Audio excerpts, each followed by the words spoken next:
Second PUC result 30 second ಯಾವ ರೀತಿ ನೋಡಬೇಕು ಅನ್ನೋದನ್ನ ತಿಳಿಸ್ಕೊಡ್ತಾ ಇದೀನಿ. ಬನ್ನಿ ಗೂಗಲ್ಗೆ ಹೋಗಿ KARresults.nic.in. ಸೊ ಈಗ ಸ್ಕ್ರೀನ್ ಮೇಲೆ ನೋಡ್ತಾ ಇರಲ್ಲ, ಈ ಒಂದು ವೆಬ್ಸೈಟ್ ಮೇಲೆ ಸೊ ಕ್ಲಿಕ್ ಮಾಡಿ ಸರ್ಚ್ ಮಾಡಿ. ಸರ್ಚ್ ಮಾಡಿದ ನಂತರ ಈ ರೀತಿಯಾಗಿ ಹೊಸದಾಗಿ ಪೇಜ್ ಓಪನ್ ಆಗುತ್ತೆ. ಅಲ್ಲಿ ದ್ವಿತೀಯ PUC ಪೂರಕ ಪರೀಕ್ಷೆ 2ರ ಫಲಿತಾಂಶ ಪ್ರಕಟಣೆ ಅಂತ ಇದೆ. ಸೊ 2024 11 ಗಂಟೆಗೆ ಅಪ್ಡೇಟ್ ಆಗುತ್ತೆ ವಿದ್ಯಾರ್ಥಿಗಳೇ. ಸೊ ಮೊದಲನೆಯಲ್ಲಿ ನೀವು ನೋಡ್ತಾ ಇದ್ದೀರಲ್ವಾ, ಸೊ ಅದರ ಮೇಲೆ ನೀವು ಕ್ಲಿಕ್ ಮಾಡಿ.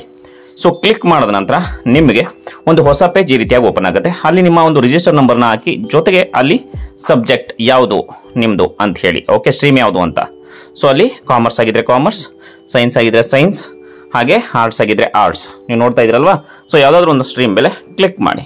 ಸೊ ನೆಕ್ಸ್ಟ್ ನೀವು ಸಬ್ಮಿಟ್ ಅಂತ ಕೊಡಿ. ಸಬ್ಮಿಟ್ ಅಂತ ಕೊಟ್ಟಾದ್ಮೇಲೆ ಸೊ ನಿಮಗೆ ರಿಸಲ್ಟ್ 2024 ಗೊತ್ತಾಗುತ್ತೆ ವಿದ್ಯಾರ್ಥಿಗಳೇ. ಸೊ ಈ ಒಂದು ಮಾಹಿತಿ ಇಷ್ಟ ಆಗಿದ್ರೆ ನಿಮ್ಮೆಲ್ಲ ಫ್ರೆಂಡ್ಸ್ಗಳಿಗೂ ಕೂಡ ಶೇರ್ ಮಾಡಿ. ಜೊತೆಗೆ ನಿಮಗೆ ನೆಕ್ಸ್ಟ್ ಸೆಕೆಂಡ್ PUC ಪಾಸ್ ಆದ ನಂತರ ಡಿಗ್ರಿಗೆ ಎಲ್ಲ ನೋಟ್ಸ್ಗಳನ್ನ ಕೊಡ್ತಾ ಇರ್ತೀವಿ. ಸಬ್ಸ್ಕ್ರೈಬ್ ಮಾಡ್ಕೊಳ್ಳಿ. ಓಕೆ, ಮತ್ತೊಮ್ಮೆ ಎಲ್ಲರಿಗೂ ಕೂಡ ಆಲ್ ದ ಬೆಸ್ಟ್ ವಿದ್ಯಾರ್ಥಿಗಳೇ.